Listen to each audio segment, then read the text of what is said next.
फला व रब्बिका ला युमिनून हत्ता युहक्किमूका फीमा शजरा बैनहुम। अल्लाह ताला ने नबी सल्लल्लाहु अलैहि वसल्लम से खिताब करते हुए अपनी कसम उठाई, व रब्बिका, तेरे रब की कसम, ला युमिनूना, ये उस वक्त तक मोमिन नहीं हो सकते, हत्ता युहक्किमूका फीमा शजरा बैनहुम, जब तक कि ये आपको हकम ना बना लें, आपसे फैसला ना करवा लें उन इख्तिलाफात में जो इनके दरमियान पैदा होते हैं। आपको मालूम है हमारे नजरियाती इख्तिलाफात बहुत ज्यादा हैं। दुनिया में बहुत सारे मजहब हैं, बहुत सारे दीन हैं, बहुत सारे कॉन्सेप्ट्स हैं। किसी का क्या नजरिया है, किसी का क्या नजरिया है, कोई क्या कहता है, कोई क्या कहता है। हर आदमी अपनी कहे जा रहा है। अल्लाह ताला कहते हैं कि तुम सब लोग अपनी अपनी कहे जा रहे हो, तो तुम्हें ये राइट दिया किसने है कि तुम अपनी कहो? मुझसे तो पूछो कि मैं क्या कह रहा हूं। जो मैं कह रहा हूं उसको फॉलो करो, तुम्हें उसको फॉलो करना पड़ेगा। हम कहते हैं कि अगर नहीं करेंगे तो क्या होगा? अल्लाह कहते हैं इलैना तुरजाउन, जो मर्जी कर लो, आना किसके पास है? मेरे पास है, तो लौट के जाना मेरे पास है। ये एक ऐसी हकीकत है जो हमारी नजरों से ओझल हुई है। अल्लाह ताला और तमाम आसमानी मज़ाहिब, जितनी भी किताबें आसमान से नाजिल हुई हैं, तौरात है, इंजील है, वो एक ही दावत को लेके घूमती हैं। वो तमाम किताबें मेरी तरफ आ जाओ, फफिर्रू इलल्लाह, अल्लाह की तरफ दौड़ो। हम क्या करते हैं? अपने मसाइल का हल तलाश करते हैं अल्लाह की तरफ दौड़ने के अलावा में। दुनिया मसाइल का हल तलाश कर रही है उमूमी सतह पे, ये होना चाहिए, महंगाई पे कंट्रोल होना चाहिए, फलानी आबादी पे भी आजकल चला रहे हैं कंट्रोल होना चाहिए।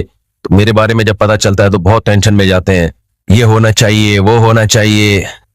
अल्लाह ताला कुरान में क्या बयान करते हैं? भाई छोड़ दो, क्या होना चाहिए ये किसका काम है? ये अल्लाह का काम है। तुम्हें वो करना है जो मैं तुमसे मुतालबा कर रहा हूं, तुम वो पूरा करो, वो छोड़ दो मेरे ऊपर। दुनिया ने दुनिया को कामयाब बनाने के लिए बहुत सारे निजामों का तजर्बा किया है। उन तमाम तजर्बों में बुरी तरह नाकाम हुए हैं, बहुत बुरी तरह नाकाम हुए हैं। रूस ने कम्युनिज्म का तजर्बा किया था ना, कितने सारे मुल्कों पे। सोवियत यूनियन ने एक तजर्बा किया था। जब वो तजर्बा नाकाम हुआ अफगानिस्तान में, तो गोरबाचोव ने कहा था कि हमें इतने बड़े निजाम का तजर्बा पहले किसी छोटी सी रियासत पे करना चाहिए था, देखना चाहिए था कि इसका फायदा है या नुकसान। हमने लाखों इंसानों को इस निजाम के तजर्बे की भेंट चढ़ा दिया। उसका निजाम का हासिल क्या था? रूस का, सोवियत यूनियन का। जो कम्युनिस्ट थी वो कहते थे कि भाई सब इंसान बराबर है, बुनियादी जरूरतों में सब क्या है? बराबर है। अल्लाह का माज़अल्लाह जनाजा निकालो उन्होंने, कि खुदा का तस्वुर निकालो। बिल्कुल खुदा नहीं आएगा हमारी सोसाइटी में, मजहब नहीं आएगा, बिल्कुल इंसान और जानवर में कोई फर्क छोड़ा ही नहीं उन्होंने। बहुत जुल्म किया, बहुत ज्यादा, उस निजाम को मुसल्लत करने में। लेकिन जब वो सफेद हाथी जो जहां पांव रखता वो इलाका उसी का हो जाता, वो होते होते अफगानिस्तान पहुंचा है, तो वो काम हुआ जिसका सोवियत यूनियन को तसव्वुर भी नहीं था। यानी अल्लाह ने अपने होने का सबूत पेश कर दिया कि मैं हूं। अल्लाह ने एक सबूत नहीं, 20 सबूत पेश कर दिए कि तुम कहते हो ना मैं नहीं हूं, जो होता है असबाब से होता है। तो असबाब की दुनिया में तो रशिया एक सुपर पावर था, बहुत बड़ी ताकत था, उसको आगे बढ़ने से कोई ताकत नहीं रोक सकती थी। लोग कहते हैं तो अमेरिका ने उसको पीछे धकेला है, तो पहले क्यों नहीं धकेल दिया भाई? पहले क्यों नहीं धकेल दिया जब बहुत सारे इलाकों पे वो कब्जा कर रहा था? तो गरीब निहत्थे लोग खड़े हुए थे उसके खिलाफ, जिनको बंदूकें चलाना नहीं आती थी। ऐसी लड़ाई हुई, वहां लोगों ने फरिश्ते आसमानों से उतरते हुए देखे, शुहदा के खून की खुशबुएं सूंघी। अल्लाह की तरफ से हौसला अफजाई हो रही थी, अल्लाह की तरफ से थपथपाया जा रहा था, डटे रहो, हम किसके साथ हैं? हम तुम्हारे साथ हैं। आपको मालूम है 2010 या 11 में एक अमरीकी फौजी का इंटरव्यू मैंने खुद सुना था यूट्यूब पे। उस वक्त नया नया आया था यूट्यूब। तो इंटरव्यू के दौरान एक न्यूज एंकर ने उस फौजी से पूछा कि आपको इस जंग में कैसा लग रहा है? इतने सारे वसाइल आपने झोंक दिए एक छोटे से मुल्क को फतह करने के लिए, तो कैसा लग रहा है इस लड़ाई में? उसने जवाब में कहा कि इस जंग में गॉड इनके साथ है, हमारे साथ नहीं। समझ रहे हैं? इस जंग में गॉड किसके साथ है? इनके साथ। वो फौजी गवाही दे रहा था कि कुछ है जो हम बहुत कुछ कर रहे हैं मगर हो नहीं पा रहा, कुछ है। अल्लाह अपने होने के बहुत सारे सबूत देता रहता है, हमारी आंखें अंधी हैं। अल्लाह ताला ने काफिर के लिए और जो भी अल्लाह को नहीं मानते उनके लिए 2 लफ्ज कुरान में बहुत इस्तेमाल किए, अंधे हैं बहरे हैं, अंधे हैं बहरे हैं, अंधे हैं बहरे हैं। हल यस्तविल आमा वल बसीर, अल्लाह कहते हैं बताओ अंधे और देखने वाले बराबर हो सकते हैं? ये अंधे हैं और जो अल्लाह को मानते हैं वो देखने वाले हैं। मैं समझा पा रहा हूं अपनी बात?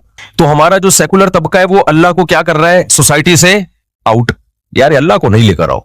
ये सारा मसला कहां से खड़ा होता है? अल्लाह से होता है मसला। अल्लाह आएगा बीच में तो फिर वो पाबंदियां लगाएगा, ये जायज है, ये नाजायज है, ये हलाल है, ये हराम है, ये अब्बा के हुकूक, ये अम्मा के हुकूक, ये बीवी के हुकूक, ये बहनों के हुकूक, ये भाइयों के हुकूक, दाढ़ी रखनी है नहीं रखनी है, लिबास कैसा पहनना है, औरत को पर्दा करना है नहीं करना, घर से बाहर निकलते हुए मियाँ से परमिशन लेनी है नहीं लेनी। तो हमारे जितने मसाइल, औरत को जॉब करनी है नहीं करनी, इन सारे मामलात में अल्लाह मियाँ पहले रहनुमाई कर चुके हैं।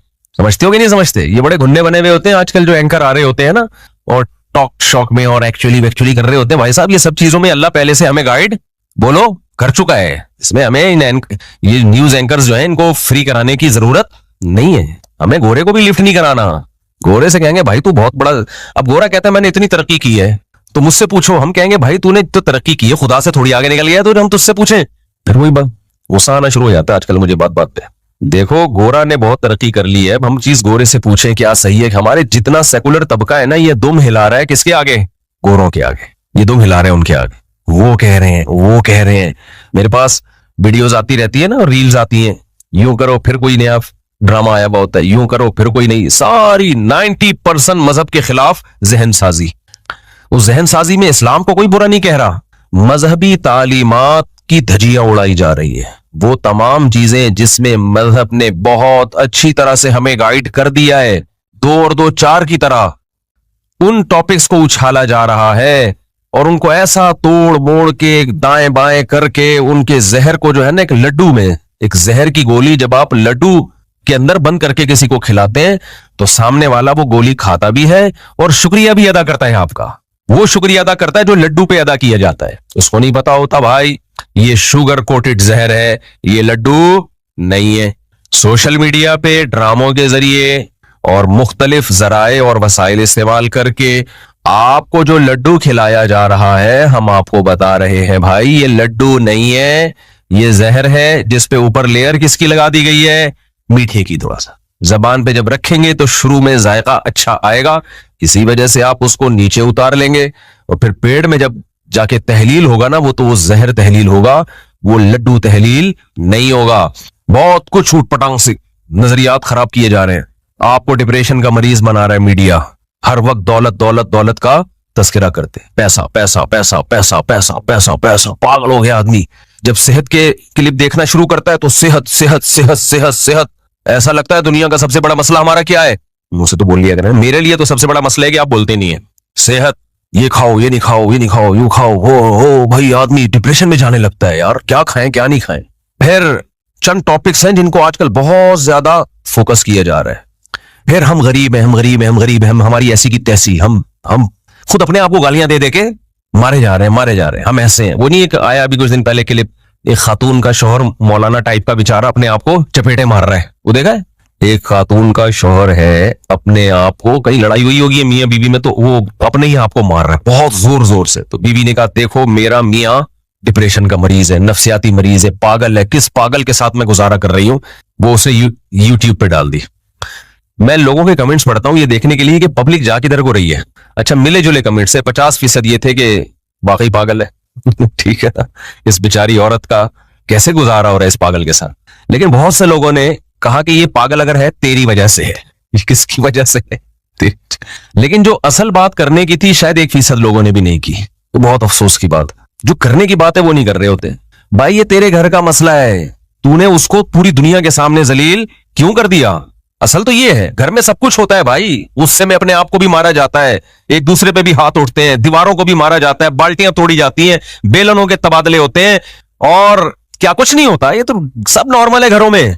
बाज गालियां भी होती हैं, ऐसी की तैसी, मैं टांगे तोड़ दूंगा, मैं ये कर, सब चलता है। घर है, हम इंसान है भाई, गोश्त खाते हैं, सब्जी खोर थोड़ी है। जो वेजिटेरियन होते हैं वो लड़ते, बोलो ना नहीं है। बकरी को देखा कभी तड़ियां लगाते हुए है भाई? दुम्बे को देखा, ओए ये कर दूंगा भाई, घास खाता है। शेर क्या करता है? हर वक्त जब भी बात करेगा ना, तमीज है ही नहीं, सही है ना? जब भी बात करेगा तमीज है ही नहीं उसमें, दौड़ेगा। वजह क्या है? खाता क्या है? अंकल को उठा दें, अंकल सो रहे हैं, गोश्त खाता है, गोश्त। तो हमारी खुराक क्या है भाई? बोलो, गोश्त है। जब गोश्त खाओगे तो हाँ, अल्लाह मियाँ ने ये भी कहा है कि सब्जियां भी खाओ ताकि पूरे धाड़ते ही ना रहो, हर वक्त बैलेंस रहे ना, बैलेंस। तो हम सब्जी खोर भी हैं और गोश्त खोर भी हैं, तो कभी कभार धाड़ेंगे भी भाई, कभी कभार यूं यूं यूं यूं भी करेंगे। क्या ख्याल है? जैसे वो मौलवी बेचारा ऐसे ऐसे पीट रहे अपने आप को। मुझे उस पर एक लतीफा याद आ रहा था जो बहुत दफा सुना चुका हूं। वो खातून, इस तरह की खवातीन जब अपने मियाँ को लेके जाती है ना नफ्सियाती हॉस्पिटल, तो डॉक्टर नींद की गोली देता है। खातून पूछती हैं कि ये मैं कब खिलाऊं, तो डॉक्टर कहते हैं ये आपने खानी है। जितना ज्यादा आप सोएंगी रिकवरी उसकी उतनी जल्दी, आप जितना सोएंगे ना वो ठीक हो जाएगा। मुझे नहीं पता इन दोनों में सही कौन था गलत कौन था, ये मौलाना साहब सही थे या इनकी बीवी सही है। हो सकता है मौलाना साहब जुल्म कर रहे हो सकता है बीवी जुल्म कर रही हो। अब ये तो अल्लाह ही जाने, हम किसी के जाती मामलात में क्या कहें।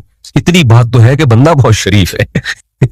गुस्सा आ रहा है तो मार किसको रहा है? अपने ही आपको मार। इस में तो बहरहाल शराफत उसकी साबित हो गई। तो ये हो क्यों रहा है सोसाइटी में, ये तो खैर मैं बाद में लेके चलूंगा इस टॉपिक को कि ये क्यों हो रहा है। हुकूक का तायुन ही नहीं है हमारी सोसाइटी में। हमने गोरे वाले, हम बीच की लटकी भी कौम है। देखो गोरों में मियाँ बीवी में ऐसे झगड़े नहीं होते, पता है आपको, बहुत तमीज से उनकी जिंदगी गुजरती है। बहुत कम केसेस होते हैं झगड़ों के। वजह उसकी है कि उनमें कोई हुकूक ही नहीं है, तो झगड़े किस बात के? कोई रिलेशन ही नहीं है ना। मैं वही गर्लफ्रेंड वाला ही रिलेशन होता है, वो डॉक्यूमेंट में आके बीवी लिख देते हैं उसको, खत्म। उस बीवी लिखने से एक मुसीबत ये होती है कि अब छोड़ नहीं सकते, तो वो कहते हैं अजाब में डाल दिया अपने आप को। यार पहले गर्लफ्रेंड थी, लाइफ एंजॉय कर रहे थे, अब शादी करके उसको बीवी के खाते में डाल दिया, अपने नाम में हस्बैंड लिख दिया, अब सेपरेशन क्या हो गई, एक मुश्किल, प्रॉपर्टी देनी पड़ेगी। तो गोरे ने ये बहुत आसान हल, सिर्फ करो ही नहीं शादी भाई, क्या ख्याल है? जब शादी नहीं होगी तो फड्डे होंगे?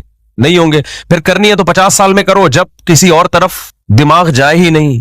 अब वैसे ही वो रंग रलियों का दौर खत्म होने वाला है, नाइट क्लबों का दौर अब खत्म होने वाला है, तो चलो एक आध जीवन साथी के तौर पर, तो उसमें भी हुकूक शकूक बोलो नहीं होंगे। तो इसलिए वो फड्डा ना होना जो है ये नेमत नहीं है, ये अजाब है उनके लिए। तो मोहब्बत ही नहीं है तो फड्डे कहां से होंगे? भाई आपका कभी बिल्ली से फड्डा हुआ? बोलो ना। कुत्ते से फड्डा हुआ कभी आपका? आपका रिलेशन ही नहीं है उससे। हाँ, आप बिल्ली एंटरटेनमेंट के लिए पाल लेते हो, कुत्ता भी पाल लेते हो, फड्डा नहीं होता आपका, क्योंकि रिलेशन आपका कुत्ते बिल्लों से होता नहीं है। तो अंग्रेजों का भी मियाँ बीवी का कोई रिलेशन नहीं है भाई साहब। ये बातें किसी और को मंजन जाके बेचा करो, हमारे सामने ये मंजन। बहुत लोग कमेंट्स में लिख रहे होते हैं, हाँ एक्चुअली उस सोसाइटी में जो एक्चुअली हमारी तरह जाहिल नहीं है कि यूं यूं करके सरों को पीट रहे हो। यहां मुझे ख्याल आता है, अल्लाह फरमाते हैं ला यस्तविल आमा वल बसीर, अंधे और देखने वाले बराबर नहीं हो सकते। उस सोसाइटी को जिन्होंने देखा है फिर भी कहते हैं कि उनके रिलेशन हमसे ज्यादा मजबूत हैं, तो मैं कहता हूं वो चश्मा का नंबर चेंज करें मेरे भाई। वो क्या करें? चश्मे का नंबर चेंज करें। रिलेशन खत्म, समझते हो? उनका रिलेशन बस स्टेट के साथ होता है, टैक्स वैक्स वगैरह में, जान देने में भी नहीं है। जान भी हमारे लोग मुल्क के लिए ज्यादा अच्छी तरह से देते हैं। वो पावर की बेस पे लड़ते हैं, ताकत की बेस पे। ताकत ना हो फिर अपने मुल्क को कायम रख के दिखा दें, जैसे हम लोगों ने रखा हुआ है। भले हम अंदर से तोड़ फोड़ के रख दिया हमने, फिर भी बचा के रखा हुआ है इतनी साजिशों में भी। वजह उसकी है कि दुश्मन ताकतों को पता है कि अगर हमने हमला किया ना तो पूरी कौम निकल आएगी जान देने के लिए, पूरी कौम निकल आएगी। ये भूखे नंगे होके भी निकल आएंगे मरने के लिए।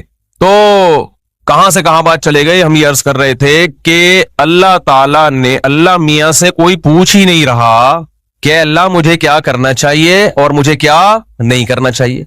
मुख्तलिफ किस्म के तजर्बों की भेंट इंसानियत को भी चढ़ाया जा रहा है और अपनी जात को भी। बचपन से लेके बालिग हो गए, बालिग से लेके 40 साल के हो गए, 50 साल के हो गए, अब तक समझ में ही नहीं आ रहा कि किसको अपना बाप बना के जिंदगी गुजारनी है। कल्चर को बाप बनाना है, अंग्रेज को बाप बनाना है, ससुराल को बाप बनाना है, बॉस को बाप बनाना है, या अपनी ख्वाहिशात को अपना बाप बनाना है। जिसको अपने अब्बा का ही नहीं पता हो मेरे भाई, वो कैसे सरवाइव कर सकता है सोसाइटी में? आपके घर में 2 साहब हैं, एक वसीम साहब हैं, जमशेद साहब हैं, तो आपको पता नहीं चल रहा इसमें मेरे अब्बा कौन से हैं, अम्मा बता ही नहीं रही। अब जमशेद साहब भी आपको हुक्म देते हैं बेटा ये कर, वसीम साहब भी हुक्म देते हैं बेटा ये कर। आप कहते हो यार ये जो मेरा अब्बा है उसके ऑर्डर को तो मैं मानूंगा, उसकी विरासत भी किसी मिलेगी, मुझे मिलेगी, उसके कारोबार को भी मैं सपोर्ट करूंगा। तो अम्मा तू बता तो सही, मैं तो पागल हुआ हूं दोनों की खिदमतें कर करके। अम्मा जिस दिन बता दे कि बेटा कागज में ये है, अस्तगफिरुल्लाह, यानी सच्ची में कौन है? जमशेद साहब है। ओरिजिनल भी यही है हमारी सोसाइटी में, खैर गालिब है। कागज में भी कौन है? बोलो ना। वो लतीफा याद आ रहा है ना, वो एक बच्चा जो था उसने किसी बुजुर्ग को जाके छेड़ दिया, तंग कर दिया। वो बुजुर्ग थे मुस्तजाबुद्दावात। मुस्तजाबुद्दावात कहते हैं जिनकी दुआएं ठा करके कबूल होती हो। उन बुजुर्ग की जब भी कोई दुआ मांगी वो हमेशा कबूल हुई। उन बुजुर्ग ने कहा, उस बच्चे को बद्दुआ दी, अल्लाह करे तेरा बाप 24 घंटे के अंदर मर जाए। बच्चे ने आके घर बता दिया। अब अब्बा टेंशन में कि भाई ये बुजुर्ग की दुआ, चाहे दुआ हो या बद्दुआ हो, कभी रद्द नहीं हुई है। अब वो टेंशन में आ गए, घड़ी देख रहे, बेटा 12 घंटे गुजर गए, रह कितने गए हैं? 12 रह। ठक ठक करके टाइम 15 मिनट, वसीयतें लिख दी। बच्चों को तो चित्रौल भी लगाया कि कमबख्त तुझे ये उन बुजुर्ग को छेड़ने की क्या जरूरत थी। 12 जी 24 घंटे गुजर गए और फिर भी जिंदा। खुश हुए यार, चलो फर्स्ट टाइम ऐसा हुआ उन बुजुर्ग की बद्दुआ कबूल नहीं हुई। ऐलान हुआ मस्जिद से, हजरात एक ऐलान समात फरमाइए, पड़ोस में जमशेद साहब का इंतकाल हो। समझ, जमशेद साहब का क्या हो, ये है तो लतीफा, लेकिन मैं आपको यकीन से कहूं, अगर औरतों को घरों में बंद ना किया ना तो यही होगा सोसाइटी में, होना शुरू हो गया है। इस्लाम औरत के घर की चार दीवारी से निकलने का कायल नहीं है। छोड़ दो मीडिया की बातें, उठाकर फेंक दो बाहर गली में। नई तहजीब के अंडे हैं गंदे। जितनी ऊट पटांग किस्म की औरतें आ रही है ना मीडिया पे, औरत को आजाद कर रही हैं, घर से बाहर निकाल रही हैं। आप भी मर्दों के शाना बशाना जॉब करो, आप तकरीर की हद तक कर लिया करो जाके वहां बातें। अपने लिए उस बीवी का इंतखाब करो जो कहां रहेगी, घर के अंदर। कल एक खातून ने बचाया, 2 बच्चों की मां हॉस्पिटल में बैठी हुई है, एक लड़का आया और नंबर मांगने लगा। नंबर मांग रहा है उस खातून से, ये भी नहीं देख रहा बेगैरत आदमी, बेशर्म इंसान। 2 बच्चों की मां है वो, इतने ठरकी मर्द हो गए। वो भी शरीफ थी, जाके उसने अपने शौहर को बताया, उसके शौहर ने फिर मुझे बताया कि मैं क्या करूं। मैंने कहा आइंदा खुद चला जाएगा बीबी के साथ हॉस्पिटल। 2 मिनट के लिए निकली है और मर्दों की हवस का निशाना बनी है। तुम क्या समझते हो वो जॉब के लिए वहां ले जाके बिठा दोगे? मैं बदगुमान नहीं हो रहा, जो लड़कियां जॉब कर रही हैं उनकी पाकदामनी पे उंगली नहीं उठा रहा, लेकिन मेरे भाई हमने फितनों के असबाब से बचना है। जहां चर्स बट रही होती है, चाहे आपको यकीन हो कि मेरा बेटा चर्स नहीं पिएगा, फिर भी आप उसको चर्सियों में बैठने नहीं देते। इसका मतलब ये नहीं होता कि जो वहां बैठा है वो भी चर्सी है। हम बदगुमान नहीं होते, लेकिन हम कहते हैं भाई अगर 100 में 1% भी खतरा है ना कि हमारा बच्चा चर्सियों में बैठ के चर्सी बन जाएगा, तो हम उसको चर्सियों में नहीं भेजेंगे। आप मादा को नर के बीच में भेज रहे हो। जानवरों में तजर्बा करके देख लो। जानवरों में हजरत मौलाना शरफ अली थानवी रहमतुल्लाह अलैह से किसी ने कहा कि मैंने अपनी बेटी को लड़कों के कॉलेज में एडमिशन दिलाया है, लड़के तंग करते हैं उसको। फरमाया कि मुर्गी को 10 मुर्गों में छोड़ दिया और आके शिकायत कर रहे हो कि मुर्गे तंग कर रहे हैं मुर्गी को। आप कह सकते हो हम इंसानों को मुर्गों और गधे घोड़ों पे कयास कर रहे हैं, वो तो इंसान है, और आप बकरे पर कयास कर रहे हैं। भाई साहब आज का इंसान गधे घोड़ों से ज्यादा ठरकी बना हुआ है। कयास नहीं कर रहे, हम कह रहे हैं उससे ज्यादा खराब करेगा वो। फुहश फिल्में खुलेआम देखी जा रही हैं, कोई रोक टोक, अल्लाह का खौफ दिलों से खत्म। बहुत कम लोग हैं जो अल्लाह के खौफ से नजरें झुकाते हैं। कितने लोग मिलेंगे आपको? और आप ये तहरीकें चला रहे हो मेरी वाइफ जॉब करेगी, एक्चुअली जॉब करेगी, पैसा आएगा, इस गुर्बत महंगाई में गुजार। भाई शर्म से डूब के मर जाओ, ये ज्यादा बेहतर है तुम्हारे लिए। तकरीरें करो जाके टीवी में, टॉक शॉक में, एक्चुअली औरत की आजादी है, कर लिया, हमें कोई एतराज नहीं। अपने लिए बीवी की इंतखाब, भाई घरदारी हो। इंसान का बच्चा बनना है ना, जिंदगी को अच्छी गुजारनी है, वरना वसवसे, शुकूक, शुबहात, पता नहीं क्या हो रहा है।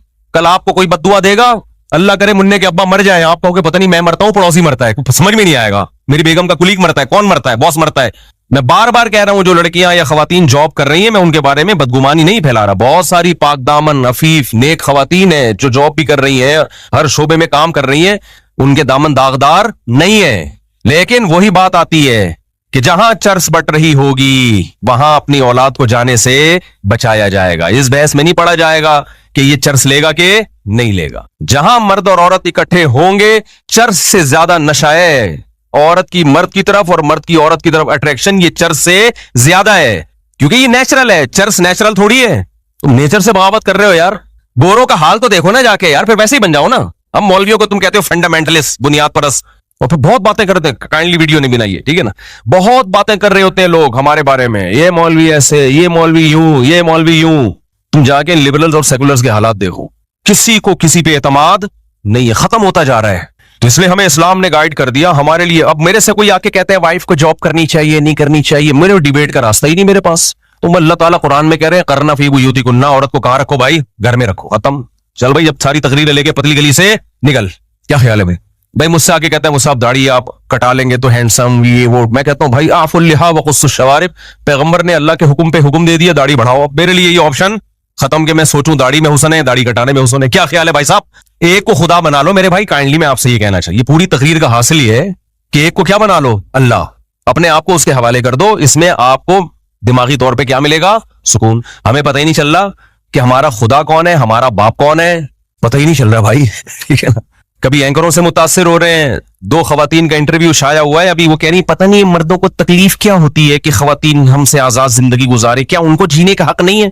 पता नहीं मर्द, नीचे किसी ने लिखा कि ये वही खवातीन है, अभी मैं नहीं ज्यादा आगे जाता, लोग तो पता नहीं क्या क्या लिख रहे होते हैं कि इनके अपने घर तो होते नहीं है, सुबह दुपट्टे ओढ़ के हमें समझाना शुरू कर, दुपट्टा भी नहीं ओढ़ती वो तो, उनकी नजर में दुपट्टा भी आजादी को सल्ब करने वाली बात है। और भाई हमने अपनी माएं दादियों नानियों को देखा है, बड़ी ऐश की है उन्होंने, क्यों? अपने शौहरों की फरमाबरदार बन के जिंदगी गुजारी है उन्होंने, बहुत अय्याशी की है, एक शौहर के हवाले अपने आप को किया, उससे उनके घर भी महफूज हुए, औलाद भी हुई, औलादों की मोहब्बत भी मिली। और आप एक शौहर के हवाले अपने आप को नहीं करती, आपको बीसीओ बॉस बदलने पड़ेंगे कंपनियों में, समझ रहे हो? तो इसलिए हमारे पास अल्लाह ने हमारे लिए बहुत सारे कॉन्सेप्ट को 2 और 2 4 की तरह क्या कर दिया है, क्लियर। तो ऐसे तहरीक चल रही है इतनी औरत को आजाद बनाने। इस सोसाइटी में खुदा की कसम जितना जुल्म माँ बाप के साथ हो रहा है ना, जितना जुल्म माँ के साथ बाप के साथ, देखो जब आप सेकुलरिज्म की तरफ जाओगे ना तो पता है क्या है, ह्यूमन राइट्स की बातें बहुत होंगी, माँ बाप के हुकूक बर्बाद होना शुरू हो जाएंगे, मर्दों के हुकूक बर्बाद होना। अच्छा, मर्द के साथ औरत जुल्म कर नहीं सकती, करेगी तो मर्द का औरत से रिश्ता खराब हो जाएगा, नतीजतन औरत ही पे जुल्म होगा, फिर इन रिजल्ट क्या निकलेगा, उसी पे जुल्म होगा। कुरान कहता है अफरा अईता मनी तखदा इलाहहु हवाहु, क्या तुमने ऐसे लोगों को देखा जिन्होंने अपनी ख्वाहिशात को अपना माबूद बनाया हुआ है? तो मैं आपसे कह रहा हूं भाई, एक को माबूद बना लो। बाप किसको बना लो? एक को। यहां जिस्मानी बाप मुराद नहीं, रूहानी बाप जिसकी इताअत की जाती है, एक को बना लो। तो मैं अर्ज कर रहा था मीडिया आपको किधर लेके जा रहा है, आपको दौलत, जब आप बिजनेस के क्लिप देखेंगे, दौलत दौलत दौलत दौलत, हर चीज क्या है, दौलत है। तो इससे ये नहीं होगा कि ये क्लिप देखने से आपके पास दौलत आ जाएगी, दौलत तो जितनी अल्लाह ने मुकद्दर में लिखी है उतनी आएगी। डिप्रेशन, दौलत कमाने की हवस, ये आप पर मुसल्लत हो जाएगी। इस्लाम ने इसका क्या हल बताया है? इस्लाम ने क्या ये नहीं कहा कि दौलतमंदों को देखो, इस्लाम ने कहा जितनी दौलत है ना अपने से कमतर को देखो। मीडिया आपको आप में जितनी दौलत है आपसे ऊपर के लोग दिखा रहा होगा, देखो फला ने मेहनत की थी, वो आज करोड़ों रुपए कमा रहा है और कमबख्त तुम अभी तक लाखों पे ही अटके हुए हो। ये जहन बनाएगा आपका मीडिया। समझ रहे हो कि नहीं समझ रहे? वो देखो वो पूरा भेड़िया टाउन, वो मेरा बच्चे ने भेड़िया टाउन को भेड़िया टाउन बोल दिया, अल्लाह माफ फरमाए। छोटा बच्चा है, अभी बोलना सही नहीं आता, मुझे कहते हैं अबू भेड़िया टाउन घुमा के लाए हमें। मैंने कहा मैं पागल हूं, तुझे भेड़िया टाउन लेके जाऊंगा? फिर पता चला वो बहरिया टाउन बोल रहे हैं। मीडिया आपको दिखाएगा बहुत आला लग्जरी, मुफ्ती तारिक मसूद साहब भी आपको अमेरिका के लग्जरी जिंदगी दिखा रहे होंगे। तो फिर नतीजा क्या निकलेगा, आप कहोगे यार ये है असल, लेकिन फिर मुफ्ती तारिक मसूद साहब उसका तलाफी भी कर देते हैं, ये बाहर से है, अंदर से बहुत खराब है भाई। वो मैं वहां जाके दिखा नहीं सकता, वो यहां बैठ के बता। मैंने 4 घर देखे हैं, किस कंट्री में ये नहीं बताऊंगा मैं, बस इस टाइप के कंट्रीज में, क्योंकि स्ट्रेट फॉरवर्ड हम इस तरह बोल नहीं सकते। मैंने 4 घर देखे हैं, बाहर से आप लोग को दिखा दिया ना भाई, आप लोगों ने व्लॉग्स नहीं देखे, यूरोप, जर्मनी, फ्रांस, नॉर्वे, ये मैंने दिखाया ना आपको बाहर से। तो मैं चूंकि बाहर से ही दिखा सकता था इसलिए मैंने बाहर से दिखाया, अंदर से मैं दिखा नहीं सकता, अंदर से अब दिखा रहा हूं आपको। 4 घरों का मैंने तजर्बा किया, मुख्तलिफ मुल्कों का, कि भाई किसी के घर में मुझे लेके जाओ, गोरे वोरे के ना, गैर मुस्लिम, गोरा नहीं कहना चाहिए, गैर मुस्लिम, अब सब गैर मुस्लिम इसमें बराबर हो, किसी कंट्री की खासियत नहीं है ये कि हम अमेरिका को बोले, जापान को बोले, और या हम जो है वो नॉर्वे को बोले, ना ना ना ना, जिसके पास इस्लाम नहीं है उसके घर का बाहर बहुत अच्छा, घर के अंदर का हाल बहुत बुरा। 4 घर, मैंने 4 घरों की रिपोर्ट पेश कर रहा हूं। एक घर बताया गया ये गैर मुस्लिम का घर है, हमने कहा यार अंदर से दिखाओ, बाहर से इतना अच्छा व्लॉग बन रहा है, बेहतरीन टाइट के, लोग कह रहे हैं वेल डन, इसीलिए हम पाकिस्तान में रहना पसंद नहीं करते। ये है, ये लोगों ने लिखा मुफ्ती साहब अय्याशी कर रहे हो यार, ऐसी लग्जरी जगहों पे आप बैठे हुए हो। हालांकि हमें अपना घर याद आ रहा है, अंडा मोड़ वाला, जिसमें गटर लाइनें आप क्रॉस करके आए हैं, ये भी तकलीफ का जरिया है, लेकिन घर के अंदर का माहौल अच्छा है। वो भी मैं कंपेयर कर रहा हूं, बाहर में और घर के अंदर में फर्क क्या है। मुझे बताओ, हमारा ये अंडा मोड़ वाला घर जो है, मेरा घर, ये इतना अच्छा नहीं है जितना अमरीकियों के होते हैं या जापानियों के होते हैं। बाहर तो बहुत ही गंदा है, गटर लाइनें आप भी क्रॉस करके आ रहे हैं ना यहां से, और ये अभी हमने बात तो की है डीसी ऑफिस में, अल्लाह करे सही सेट हो जाए तो, लेकिन हमें फिर भी वहां याद क्या आ रहा है, वजह क्या है? यहां आप जब घर के अंदर जाओगे तो इंसान मिलेंगे आपको मोहब्बत करने वाले, वहां जब आप घर के अंदर जाओगे तो कुत्ते बिल्ले मिलेंगे आपको मेरे भाई, नहीं है जो कुत्ते हम रोड पे छोड़ के आ रहे हैं। इंसान को खाली डेंटिंग पेंटिंग डिस्टेम्पर नहीं चाहिए मेरे भाई, बहुत कुछ जो नेचर है वो उससे बगावत थोड़ी कर सकते हो। 4 घर मैंने रिपोर्ट पेश कर रहा हूं खाली। एक घर में जब हम गए, एक बेचारी बूढ़ी औरत और एक अदद कुत्ता, इतने बड़े घर में एक बुढ़िया और एक बोलती बंद हो गई है क्या, बोल लो, एक क्या है, कुत्ता, मुझे अपनी दादी याद आई। मेरी दादी के गिर्द पोते नवासे बेटे दामाद बहुएं दाएं बाएं घूमते थे। जो पोते कभी अमेरिका यूरोप से भी आते सबसे पहले दादी का आशीर्वाद लेने के लिए हमारे घर में कदम रंजा फरमाते। समझ रहे हो कि खानदान के बड़ों से मिलना है। दादियों से हमने चपेटे खाए हैं, समझते हो, मोहब्बतें मिली हैं। इसलिए हमारी दादी को कुत्ता पालने की बिल्कुल भी जरूरत नहीं थी। जब जनाजा उठाए पूरा खानदान रो रहा था। ये सिर्फ दादी की रिपोर्ट है, नानी की रिपोर्ट तो इतनी है कि पूरा 1 घंटा बयान हो जाए नानी पर हमारा।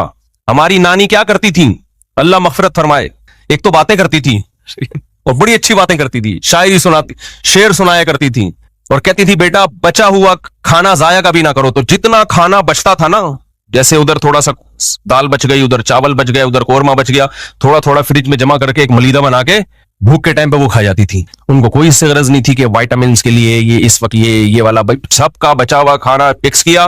देसी लोग थे ना, सीधे लोग, फिर भी माशाल्लाह 85-90 उन्होंने 90 साल मेरे ख्याल है आराम से निकाल ली हंस खेल। दादी भी हमारी जो थी वो 90 साल तक, 80 के बाद वो रुक गई थी। इंतकाल 90 में हुआ लेकिन वो लोगों को बताती 80 गई थी। इसमें अल्लाह ही जाने बड़ों की क्या मसले थी, वल्लाह वाला, या भूल गई होंगी। तो एक घर मैंने देखा उसमें एक बुढ़िया पूरे घर में और एक अदद बोलो कुत्ता। फिर बीच में एक मुस्लिम घर था, पाकिस्तानी थे जो वहीं, उनके घर में माशाल्लाह वही सेटअप यहाँ वाला हिसाब के था। हालांकि वो भी वहीं के नेशनल हैं लेकिन देसी हैं, हमारी तरह पेंडू हैं, जाहिल कहीं के। उनको टाइम पे शादी कर ली जाहिलों ने, आबादी भी बढ़ा दी। ये नहीं पता कि दुनिया में लोग भूख से मर रहे हैं। जरदारी जैसे लोगों के पास पैसा खत्म हो गया है, भूख से कहत पूरे मुल्क में पड़ा हुआ है और उन्होंने आबादी भी बढ़ाई। उनके घर में बहू दामाद बेटे बेटियां, क्योंकि वो क्या है, अंडा मोड़, देसी, पेंडू। अभी और गालियां देने का दिल चाह रहा है लेकिन वो ऐसा ना हो कि वो सुन ले बयान, बोले यार ये तो क्या कर रहा है। हमारी तरह के जाहिल, इतने जाहिल नहीं जितना मैं हूं, मैं तो बहुत ही जाहिल। हमारे तो 16-17 हो गए। कल एक गवर्नमेंट के बड़े ऑफिसर से मुलाकात हुई, वो कहने लगे कि ये जो मुल्क में मसाइल इतने हैं ना, ये आबादी बढ़ने से हो रहे हैं। मैंने कहा मेरे अपने 17 है 16 है पता नहीं। तो मैंने कहा काइंडली आप मेरे सामने इस तरह की बातें मत करें, मसाइल हल करो बैठ के, वो हल हो नहीं रहे हैं। सारा नजला गवर्नमेंट कहां के गिराती है, असल में आबादी इतनी बढ़ रही है। आबादी, भाई साहब ये गटर के ढक्कनों का आबादी से क्या ताल्लुक है। गटर लाइनें जो बह रही हैं, पानी पीने को नहीं मिल रहा, तो क्या पानी कम हो गया है क्या।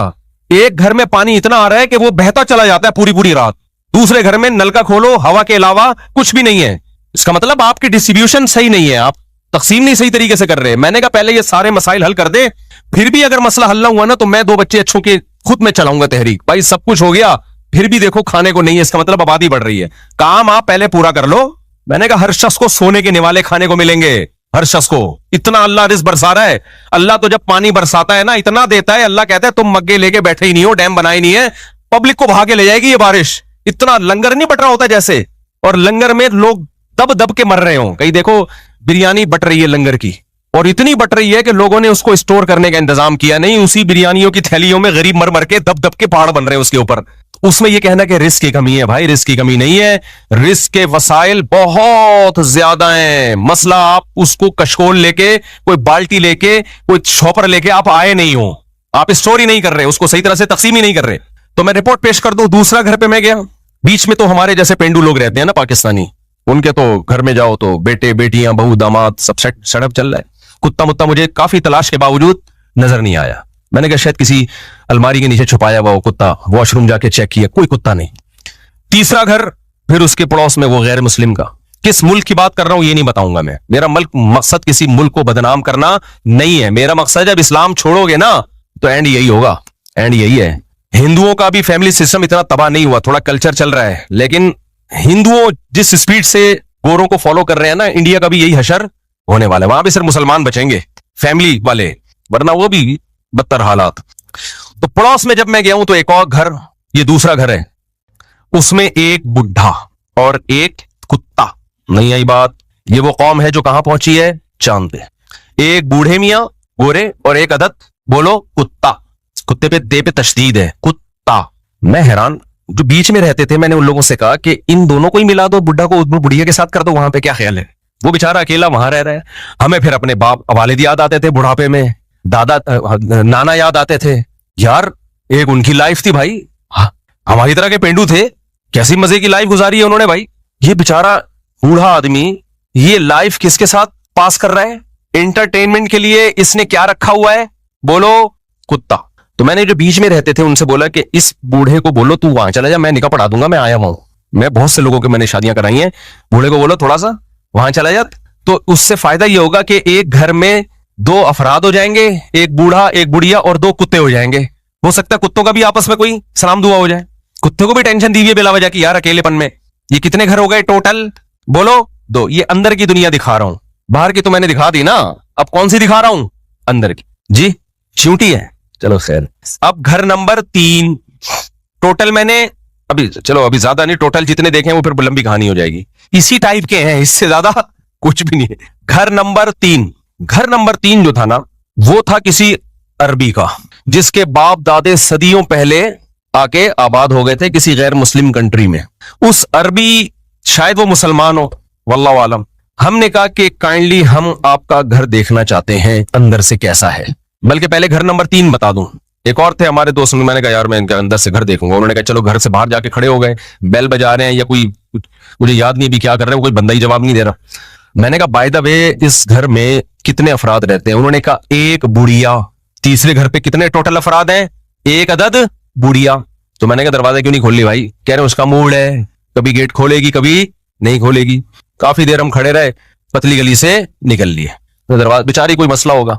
मैंने कहा ये अकेले कैसे जिंदगी गुजार रही है? उन्होंने बताया कि इस बुढ़िया के 1 साल में 3 बॉयफ्रेंड बुढ़े चेंज हो चुके हैं। यानी एक लाइफ को, एक तन्हाई दूर करने के लिए एक आता है बुजुर्ग, वो हो सकता है शेखुल वजाइफ हो उनका, उससे कोई दम बम करवाया या क्या किया, तो फिर उससे ब्रेकअप हो गया। इस उम्र में क्या हो रहे हैं, बोलो ब्रेकअप। फिर कोई दूसरा, खैर अब ऐसे ही पड़ी हुई है, पता नहीं कि कब दारे फानी से कूच कर जाए। गवर्नमेंट का सिस्टम बहुत अच्छा है, बूढ़ों को बड़ा प्रोटोकॉल दिया जा रहा है कि भाई जरा सी कोई इमरजेंसी हो, आपने ये बटन दबाना है, फौरन एम्बुलेंस आएगी, आपको ले जाएगी। ये सिस्टम तो सिस्टमैटिक दुनिया है बहुत, इसमें इसके परफेक्ट होने में 2 राय नहीं हो सकती। हमारे यहां बूढ़ा शायद बटन पे पांव रख के भी खड़ा हो जाए ना तो एम्बुलेंस नहीं आएगी। सिस्टम की बात नहीं कर रहा, सिस्टम में तो भाई हमसे बहुत आगे हैं। वॉशरूम में बटन लगे हुए हैं, किसी बूढ़े को कुछ मसला हो जाए, हमारे यहाँ तो बूढ़े वॉशरूम में जाके हार्ट अटैक से गिर के 3 दिन बाद बास जगहों पर लाश दरियाफ्त हुई है। पब्लिक टॉयलेट में गए, बदबू से पता चला जी यहाँ कोई बुजुर्ग पड़े हुए हैं। वहां ऐसी धांधलियां नहीं है। सिस्टम की मैं बात नहीं कर रहा, इस्लाम से दुश्मनी की साइड इफेक्ट बता रहा हूं, समझ रहे हो? सिस्टम उन हुकूमतों का हमसे करोड़ा गुना बेहतर है, तभी 2 चीजों को लोग खल्त-मल्त कर देते हैं, इसलिए हकीकत तक पहुंच नहीं पाते। इतना अच्छा सिस्टम होके भी नाकाम है, क्यों? इस्लाम नहीं है। अगर हमारा वाला सिस्टम होता तो फिर क्या हशर होता? क्या क्या ख्याल है, सोचो। सिस्टम, अब हमारा जो सेकुलर लिबरल तबका है ना, हमें वो कल्चर दे रहा है जो गोरों वाला है। अबे हम तो उनसे 10 गुना ज्यादा नाकाम हो जाएंगे अगर हम इस सेकुलरिज्म और लिबरलिज्म की तरफ आ गए। हमारे पास तो सिस्टम भी नहीं है। आप नस्लें रोकोगे, लोगों के 1 आध बच्चे, एक साहब से मैंने कहा कि तुम वो बड़ी तरजीह में चला रहे हैं, गवर्नमेंट के ऑफिसर हैं कि बच्चे 2 ही अच्छे। मैंने कहा भाई साहब आपके पास तो ओल्ड हाउस भी नहीं है, अंग्रेज के पास ओल्ड हाउस तो है। गरीबों को आप कह रहे हो बच्चे ना पैदा करो, इनको इन बूढ़ों को संभालेगा कौन? आप संभालोगे? ये तो रोडों पे मरेंगे। अभी बच्चे पैदा करके ठेला लगा के टमाटर लगा के संभाल तो लेता है अपने बाप को। बिल्कुल सेंसलेस। जब इंसान गुलामी में टाइम गुजारता है ना, उसकी अपनी कोई सोच नहीं होती। शुक्र है हम मदरसे में आ गए, मौलवी बन गए, कुछ सोच तो है हमारी। घर नंबर कितने हो गए? 3। वहां भी एक बेचारी बुढ़िया, किसी भी वक्त उसके इंतकाल की खबर आ सकती। एक बुढ़िया मुसलमान भी हुई इसी चक्कर में। उसने जब मुसलमानों के यहां देखा ना इन मुल्कों में कि यार तुम्हारे यहां तो दादा दादी को गुस्ल दिया जा रहा है, इतनी पब्लिक आके रो रही है। अच्छा, लोग एक बात करते हैं कि ऐसा नहीं है, मुफ्ती साहब बहुत मुबालगा करते हैं, वहां भी फैमिली वाले लोग हैं। पार्कों में हमें बहुत से गोरे बच्चों के साथ नजर आते हैं, वाइफ के साथ, बच्चों के साथ। ये बिल्कुल ऐसा ही है जैसे आपका अस्पतालों में हमें इतने पर मरीज नजर आते हैं। इसका मतलब इस मुल्क में मरीज ही मरीज हैं। भाई आप अस्पतालों में जाके मरीजों की तादाद चेक कर रहे हो तो वहां 100% मरीज ही मिलेंगे। उससे ये अंदाजा नहीं होगा इस कौम में सारे क्या हैं? मरीज हैं। तो पार्कों में तो फैमिली वाले लोग आते हैं, इससे ही थोड़ी पता चलता है कि सारा खानदान में फैमिली सिस्टम ही चल रहा है उनके यहाँ पूरे मुल्क में। वो तो सेलेक्टेड लोग हैं जो पार्क में आ गए। नहीं आ रही मेरा ख्याल है बात? तो बहुत थोड़े लोग रह गए हैं वो, और वो भी अगले 10-20 साल में वो भी खत्म हो जाएंगे, वो भी खत्म हो जाएंगे। हाँ, हम उनके रक्षे कदम पे, हमारे स्कॉलर्स हमें चलाएंगे। हमारे जो आ रहे हैं ना आजकल ड्रामे फिल्में, ये बच्चों की लाइन लगाई हुई है, औरत को बच्चा पैदा करने की मशीन बनाया हुआ है, और जुल्म किया हुआ है, और ये किया हुआ है, और वो किया हुआ है, ये सारे लारे रप्पे ये पहले गोरा अपनी कौम को सिखा चुका है, उसके बाद मार खा रहा है वो। और अब हमारे ही जो मीडिया पे ना इसी किस्म की तहरीकें, ये मौलानाओं की बातों में मत आओ, मुल्क में महंगाई देखो किधर जा रही है। तो महंगाई का हल ये थोड़ी है कि हम जवान पैदा करना छोड़ दें। बच्चा तो थोड़े दिनों में जवान हो जाता है, वो तो सोर्स ऑफ इनकम है। महंगाई में तो आपको औलाद की जरूरत सस्ताई से ज्यादा है, समझते हो? तो अब नतीजा देखो। अच्छा, कितने घर हो गए? चौथा बहुत अच्छा घर था, उसमें कुत्ता नहीं था, उस घर में कुत्ता नहीं था, वो बहुत आला, वो मुसलमान का घर था जो 150-200 साल पहले उनके बाप दादा किसी यूरोपियन कंट्री में आके आबाद हो गए। उस घर में ये हुआ, हम जब गए 4-5 अफराद, हमने कहा जरा इन मुफ्ती साहब को थोड़ी सी कोई बीमारी है जिसकी वजह से इनको हर जगह घुसने का शौक है, लेकिन किसी की प्राइवेसी में दखल अंदाजी देने का नहीं है, परमिशन लेके ये चाहते हैं कि आपके कल्चर को, मुझे बहुत कल्चर देखने का, कौमों के बहुत शौक है, तो ये चाहते हैं कि ये जरा, उसने कहा बिल्कुल, व्हाई नॉट। स्पेनिश बोल रहे थे, वो इंग्लिश नहीं आती थी उस, व्हाई नॉट, यानी उसका तर्जमा ये बनता है व्हाई नॉट, मुझे तो स्पेनिश नहीं आती ना, उन्होंने ये बताया। अच्छा, वो जो साहब खड़े हुए थे बाहर, वो शर्ट नहीं पहनी हुई थी उन्होंने। अच्छा, इसमें किसी की गीबत नहीं है, किसी को क्या पता मैं किसकी बात कर रहा हूं, कौन से कंट्री की बात कर रहा हूं, तो ये ना समझे मैं किसी का राज फाश कर रहा हूं, ये सभी ऐसे ही हैं। जब वो, अगर वो घोड़ा सुन भी लेगा ना मेरी बात, तो थैंक यू कहेगा, शुक्रिया आपने मुझे ब्रॉड माइंडेड कहा कि मैं बगैर शर्ट के और पजामे के बगैर घूमता हूं, वो इस पे खुश होते हैं, उनकी गीबत नहीं है ये हम लोग जो इतने बड़े बड़े पजामे शामियाने जैसी कमीजें पहनेंगे, इनको वो तकियानूसी समझते हैं। गरीब लोगों, तुम अभी तक कपड़ों में ही उलझे हुए हो, उनके यहाँ ये कपड़े वपड़े ही बेकार किस्म की बातें हैं। ये तो हंसते हैं कि यार इनको देखो, कपड़ों की बात करते हैं, पानी वानी की बात करते हो, दिल जलाने की बात करते हो, 6 महीने से मुंह नहीं धोया तुम नहाने की बात करते हो। वो इस पे ये शेर सुनाएंगे हमें। मैं खुदा की कसम किसी कौम की बुराई करना मकसद नहीं है, आपका मुस्तकबिल बता रहा हूं कि इस्लाम को फॉलो नहीं किया तो आपका फ्यूचर ये है, तरक्की के बावजूद। और बगैर तरक्की के क्या होगा, उन्होंने तो तरक्की कर ली, फिर ये फ्यूचर है, हम तो तरक्की भी नहीं कर रहे और फ्यूचर ये हो, हमारा तो बेड़ा गर्क, समझते हो। वो तो शराब भी पीते हैं तो ब्रांडेड शराबें होती हैं, हमारे यहाँ तो कच्ची पिएगा, डाकू भी कच्चे गए हमारे यहाँ, जिनके कोई